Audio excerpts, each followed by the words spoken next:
Graças a Deus por sua palavra e por cada irmão que se interessa em adorar o Senhor através das Escrituras. Estamos estudando Colossenses capítulo 3, no verso agora 21. E podemos ler assim: Vós, pais, não irriteis a vossos filhos para que não percam o ânimo. Essa parte dos ensinos do apóstolo Paulo é por demais necessária e importante. E precisamos falar a mesma coisa de maneira diferente para enfatizar pontos e situações que requerem uma maior atenção de cada um de nós. Afinal de contas, ninguém quer ter dentro de casa um filho rebelde. Ninguém quer ter dentro de casa um clima de guerra. O que será que provoca a irritação nos filhos? Provoca desânimo? Sabemos que a educação, filhos, pais e filhos, é uma estrada, uma rua de mão dupla, de vai e vem. Nós podemos ver que onde há deveres, responsabilidades, obrigações e principalmente direitos. Assim como os filhos devem honrar e respeitar os pais. Os pais devem criar os filhos na admoestação do Senhor, conforme nós lemos em Efésios 6, no verso 4. Como os pais poderiam então provocar a ira nos filhos, causando desânimo, decepção, amargura? E olha, daí para baixo. Nós podemos destacar algumas razões que podem levar os filhos à ira, à rebeldia, ao desânimo. E nada pior que desânimo, uma pessoa desmotivada para a vida, para estudar, para trabalhar. Em primeiro lugar, precisamos destacar que os pais são exemplo para os filhos. Os pais ensinam os filhos não apenas com palavras, mas com ações, atitudes, condutas. O exemplo é a única forma eficaz de ensinar, na prática, vivenciar. E assim nós queremos passar a educação para os filhos. Quando os pais falam uma coisa para os filhos e depois agem de outra maneira, isso provoca irritação nos filhos. E aquele ensino, aquela palavra do pai, por causa do seu mau exemplo, cai em rendimento, cai em conceito, em poder, e assim o filho já não vai mais ouvir como deveria a orientação do pai, da mãe, simplesmente. Em virtude desta contradição, dessa incongruência, os filhos ficam desanimados, revoltados e até com raiva. A segunda razão por que poderíamos provocar ira nos filhos, a decepção, o desânimo, é porque muitas vezes podemos tratar os filhos com 2 pesos e 2 medidas. O que queremos dizer com isso é que muitas vezes elogiamos e criticamos, pelos mesmos motivos, os filhos, em suas ações, em suas tarefas. E isso irrita os filhos, quando eles perdem a segurança daquilo que eles estão fazendo. Será que eu vou receber apoio e aprovação dos meus pais? Ou será que, mais uma vez, vou ser criticado, vou ser mais uma vez repreendido porque não gostaram da maneira que eu realizei o trabalho ou obedeci às ordens? Isso provoca dentro dos filhos uma irritação, porque os pais trabalham muito no ímpeto emocional.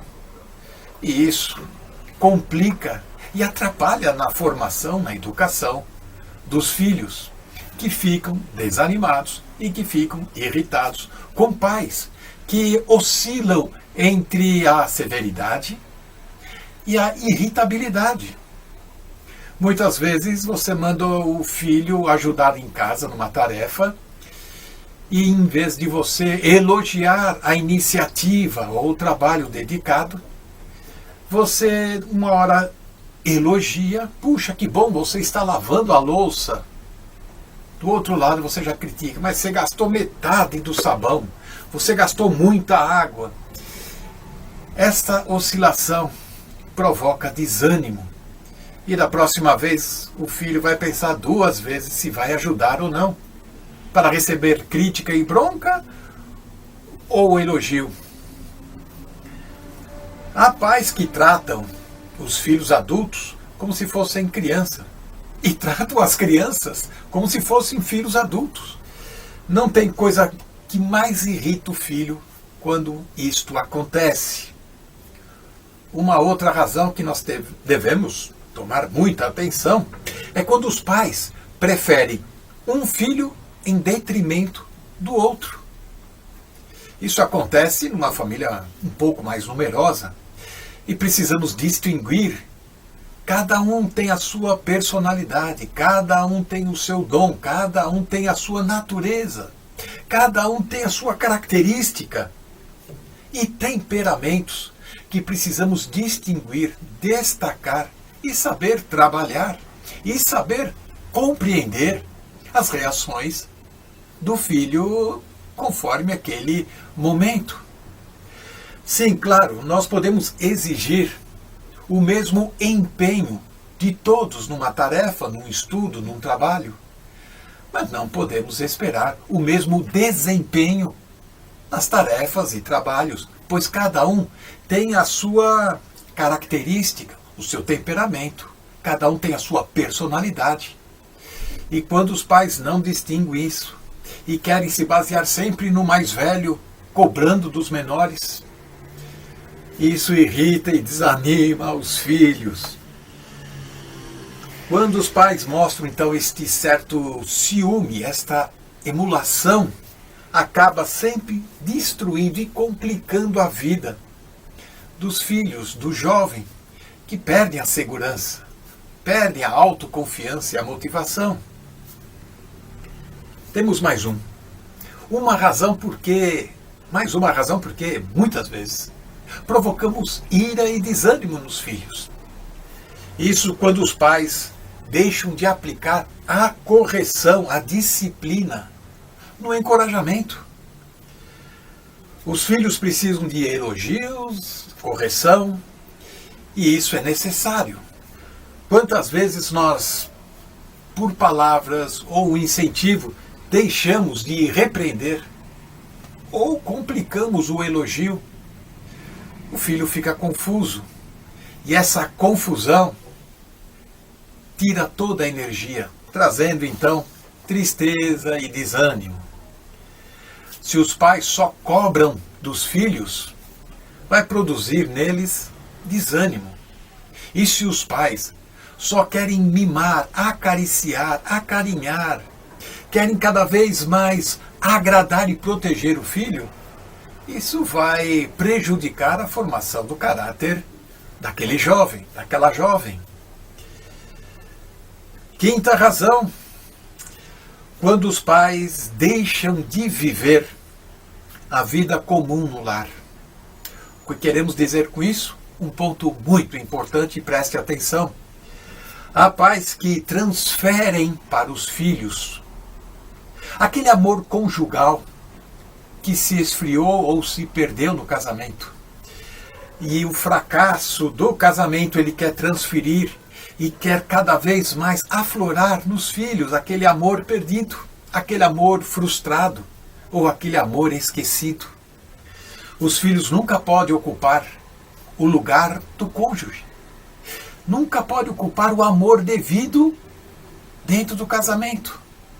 Cada um tem o seu lugar, cada um tem a sua função e não podemos transferir o fracasso do casamento, querer superar isto, dando mais amor, mais atenção, mais carinho. Só vamos estragar o relacionamento, provocando desânimo, confusão, irritação. O maior legado que os pais podem deixar para os seus filhos é o exemplo de um casamento feliz, realizado, um lar onde se encontra a satisfação, o prazer, a alegria. É o maior legado que os pais podem deixar para os seus filhos. E o último lugar, porque muitas vezes irritamos e aborrecemos e desanimamos os filhos, é porque os pais têm uma espiritualidade eivada, contaminada com a hipocrisia. Os pais são como espelho para os filhos. E olha, um espelho, ele precisa ser limpo, claro, ele precisa ser plano. Um espelho, ele não grita, ele demonstra. Um espelho apenas reflete, ele não faz discurso, ele apenas mostra, evidencia uma situação. E os pais precisam produzir esse tipo de ação diante de seus filhos. Firmeza, doçura, encorajamento, repreensão, consolo, disciplina precisam caminhar de mãos dadas. Essa nossa missão muito difícil de educar, de acompanhar os jovens no mundo tão hostil que estamos vivendo. Que o Senhor possa nos dar força e graça para amar e para educar. Amém. É sempre com grande alegria que nós voltamos ao estudo da Carta aos Colossenses, agora no capítulo 13 e ainda no versículo 21. Um grande abraço para todos vós que nos acompanhais, um grande abraço com muita oração para que de facto o Senhor possa iluminar os olhos do vosso entendimento a fim de poderdes conhecer melhor o Senhor e também conhecer melhor a sua vontade, o seu propósito para as vossas vidas. É para isso que estudamos a Palavra de Deus. Que Deus nos ajude. Orai também por nós, como temos dito tantas vezes, pois também nós temos necessidades, e não poucas, porventura mais do que vós, para que Deus nos ajude e edifique a nossa fé e nos habilite e capacite a servi-lo para bem dos outros. É o que nós vos pedimos nesta hora. Em Colossenses 3:21 nós lemos assim: vós pais, não irriteis os vossos filhos, para que não percam o ânimo. Nós vemos aqui nesta passagem que o dever dos pais não é meramente da disciplina, e tantas vezes quando se fala de pais e filhos, se fala no papel dos pais no campo da disciplina, em como eles devem disciplinar os filhos. Nesta passagem, nós vemos que o dever dos pais é mais do que disciplina, é também de encorajamento. E essa é uma parte que muitas vezes falha a muitos pais, é não encorajarem os seus filhos. E de facto, a passagem diz: vós pais, não irriteis os vossos filhos para que não percam o ânimo. Ou seja, é a vossa responsabilidade encorajar os vossos filhos e não desanimá-los. Paulo dá-nos uma grande lição, dá uma grande lição aos pais, em 1 aos Tessalonicenses, no capítulo 2, mostrando-lhes o que é ser pai, como se é pai. E ele, na primeira carta aos Tessalonicenses, no capítulo 2, versículos 11 e 12, ele diz assim: assim como bem sabeis de que modo vos exortávamos e consolávamos a cada um de vós, como o pai aos seus filhos. Portanto, a atitude de Paulo para com os crentes era como de pai, um pai exemplar, para os seus filhos. E é importante nós vermos como é que ele exercia essa paternidade. É também aqui um modelo com o qual nós podemos aprender. Diz ele: para que vos conduzisseis dignamente para com Deus, que vos chama para o seu reino e glória. Bem, nós temos aqui vários aspectos para nós aprendermos no campo da paternidade. E a primeira coisa que eu gostava de salientar é que a paternidade de Paulo em relação aos crentes revela-se na exortação e na consolação. Assim como bem, diz ele, assim como bem sabeis de que modo vos exortávamos e consolávamos a cada um de vós como o pai aos seus filhos. Ora, nós vemos ele falar em animar e aconselhar. Dois aspectos importantes no papel dos pais para com os filhos, a fim de eles, como pais, poderem exercer esse ministério de encorajamento e não apenas de disciplina. Portanto, o papel é animar e aconselhar. A nossa passagem diz exortar e consolar. A versão da Nova Tradução em Linguagem hoje diz animar e aconselhar. A tradução brasileira diz exortar e animar. A versão O Livro diz exortar e encorajar. E a versão Amplified Version da Bíblia, traduzindo para o português, diz estimular e encorajar. Portanto, todos estes termos dão-nos o quadro completo. Animar, exortar, estimular e encorajar e aconselhar e animar são os termos que estão aqui em volta desta passagem como parte do papel que o pai tem em relação aos filhos, que é um papel, como eu disse, de encorajamento. E é isto que Paulo faz. Ele trata os crentes como um pai aos filhos. E no encorajamento que ele lhes dedicava, passava pela exortação, pelo consolo, pelo ânimo, pela exortação, pelo encorajamento, pelo estímulo.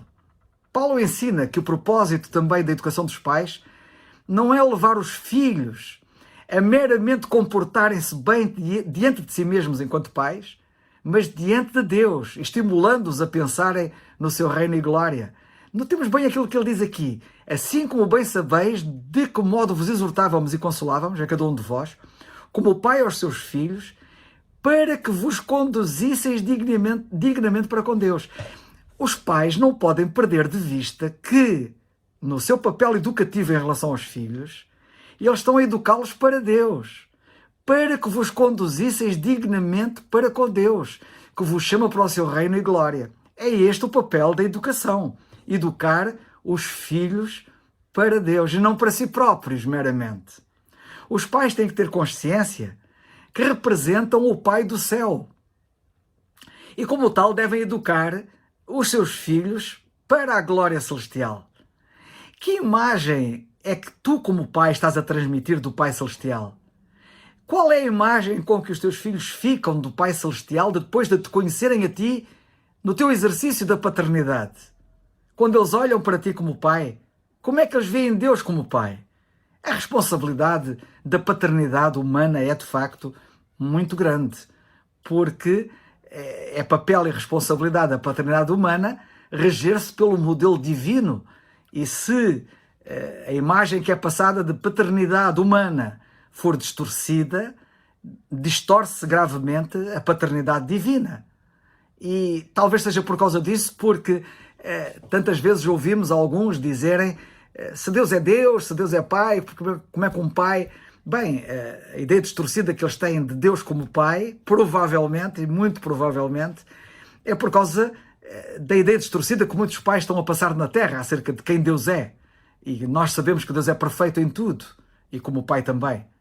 Ser pai é participar da vida dos filhos e estar disposto a ouvir o seu coração, dar atenção às suas histórias, perceber o seu clamor, o clamor da sua alma quando clama, indicar o caminho certo, disciplinar em amor, oferecer segurança, provisão, encorajar, mostrar o Pai do céu através de atos de amor e de compaixão.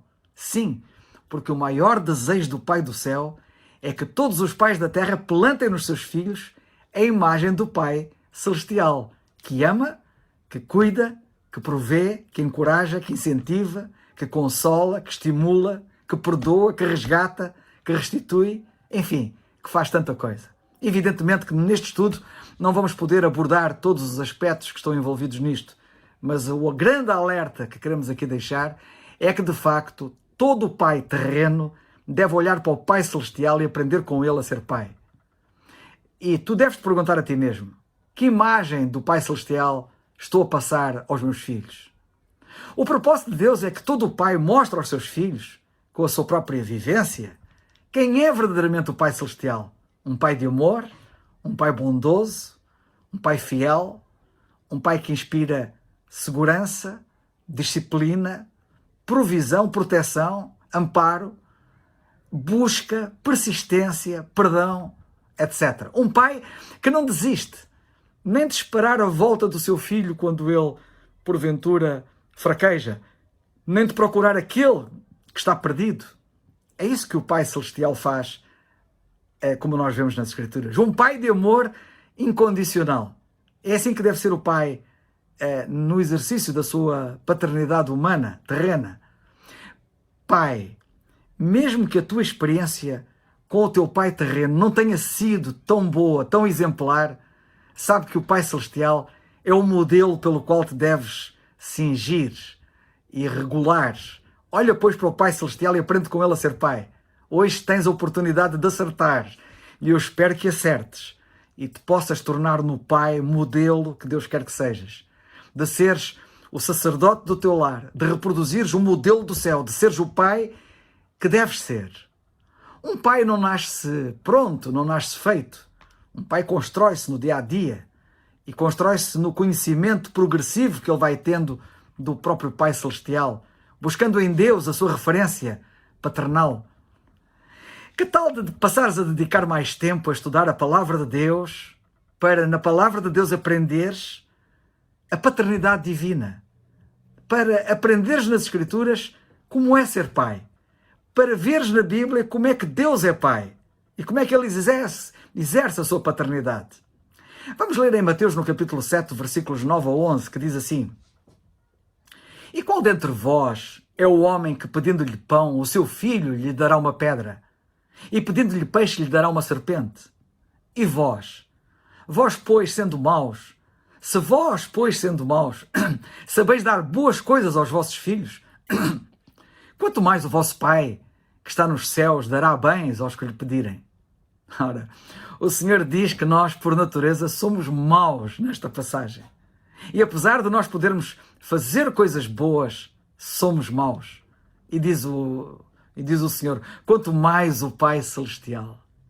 Portanto, se sendo maus, podemos dar coisas boas, diz a Bíblia, quanto mais o Pai Celestial. Sim, no Pai Celestial nós vemos muito mais. E é esse muito mais que precisamos de aprender e de ver, de conhecer e de seguir. Jesus está a ensinar aqui nesta passagem que por melhores que nós sejamos como pais, quando nós somos comparados com Deus, não dá para chamar-nos outras coisas senão de maus pais. Sim, nós como pais comparados com Deus somos maus pais. Se vós sendo maus, diz o Senhor, referindo-se a eles como pais. Aprendamos, pois, com o Pai Celestial. No Salmo 27 e no versículo 10 nós lemos assim: Porque quando meu pai e minha mãe me desampararem, o Senhor me recolherá.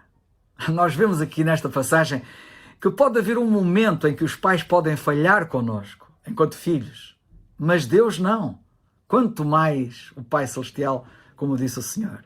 De facto, Deus supera em tudo os pais terrenos, porque quando meu pai e minha mãe me desampararem, se isso acontece, o Senhor me recolherá. O Senhor não falha onde os pais falham. Em Hebreus 12:10 nós lemos, porque aqueles, na verdade, por um pouco de tempo nos corrigiam. Está-se a referir aos pais terrenos, como bem lhes parecia. Mas este, que é o Pai Celestial, para o nosso proveito, para sermos participantes da sua santidade. Nós vemos aqui que em Deus nós temos o modelo perfeito de paternidade. Porque sobre os pais terrenos nós lemos que eles nos corrigiam como bem lhes parecia. Mas o Pai Celestial, para nosso proveito, para sermos participantes da sua santidade. De facto, o padrão, a fasquia é muito mais elevada. E, de facto, os pais terrenos devem olhar para o Pai Celestial para aprenderem com ele. Nós, portanto, aprendemos aqui muito nas Escrituras a este respeito.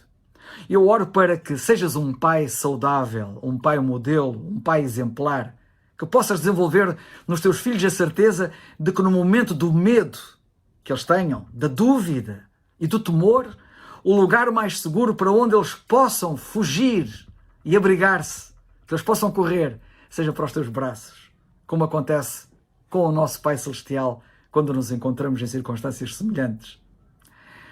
O que é que nós podemos aprender com o Pai Celestial? Tanta coisa. Não vou aqui, obviamente, porque nem tenho tempo para isso, de poder explorar a dimensão desta realidade. Mas quero dizer alguma coisa como referência para te estimular e te encorajar a olhares para Deus como Pai e aprenderes com Ele. E a primeira coisa que nós aprendemos com Deus como Pai é que Deus é amor. E isto é muito importante para um pai. O pai deve ser um exemplo no amor. Sejamos pais amorosos. Sejamos pessoas amorosas.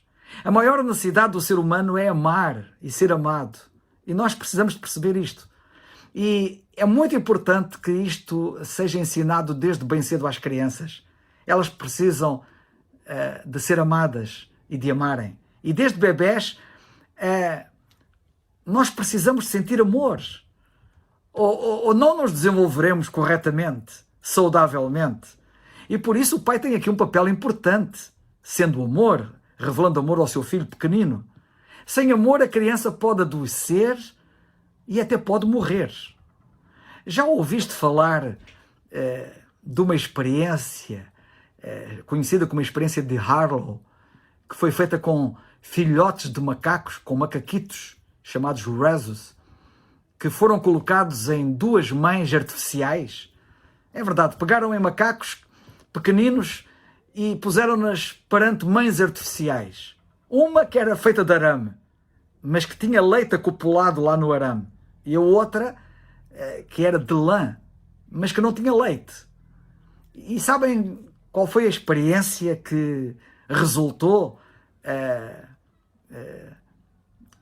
dessa tentativa que fizeram? Foi que os macaquitos preferiram a mãe de lã, que não tinha leite, à mãe de arame, que tinha leite. O contacto parecia ser essencial ao estabelecimento de uma relação que transmitia segurança para os macacos. Perante um estímulo gerador de medo, os macacos agarravam-se à mãe macia, tal como fariam a mãe real, a mãe de lã, como não acontecia com a mãe de arame, ao qual eles não se agarravam. Não sejas, pois, um pai de arame, um pai áspero, um pai que irrita, que provoca. O arame irrita, magoa, fere. Se é um pai de amor. E Deus fala de maneira branda e suave. Este é um aspecto também importante da paternidade divina. Além dele ser amor, ele fala de uma forma branda e suave. E nós precisamos de falar com amor aos nossos filhos. Se nós quisermos saber como Deus é olharmos para a Bíblia mais uma vez neste aspecto também. E vermos o que lemos no primeiro livro dos Reis, no capítulo 19, versículos 11 e 12, onde lemos assim: E ele lhe disse a Elias: Sai para fora e põe-te neste monte perante a face do Senhor. E eis que passava o Senhor como também um grande e forte vento que fendia os montes e quebrava as penhas diante da face do Senhor. Porém o Senhor não estava no vento. E depois do vento, um terremoto. Também o Senhor não estava no terremoto. E no versículo 12 lemos assim: E depois do terremoto um fogo. Porém também o Senhor não estava no fogo. E depois do fogo, uma voz mansa e delicada. E era o Senhor.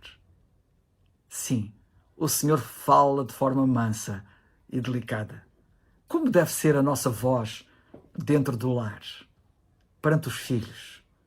Como a voz de Deus, uma voz mansa e suave, não um trovão, um terremoto, uma coisa qualquer. Aprendamos com essa voz do céu. Não era uma voz que falava alto, em tom de repreensão ou desprezo, era uma voz suave, de perfeita mansidão, não era áspera, não irritava. Pais, não irriteis os vossos filhos. A maneira como nós falamos aos nossos filhos e as palavras que nós usamos podem incentivá-los, podem inspirá-los, podem fortalecê-los, podem animá-los na sua fé para com Deus, mas também podem desanimá-los, podem irritá-los, como nós vemos na passagem. Eles estão sempre, os nossos filhos estão sempre a captar tudo o que nós lhes dizemos. Parecem radares.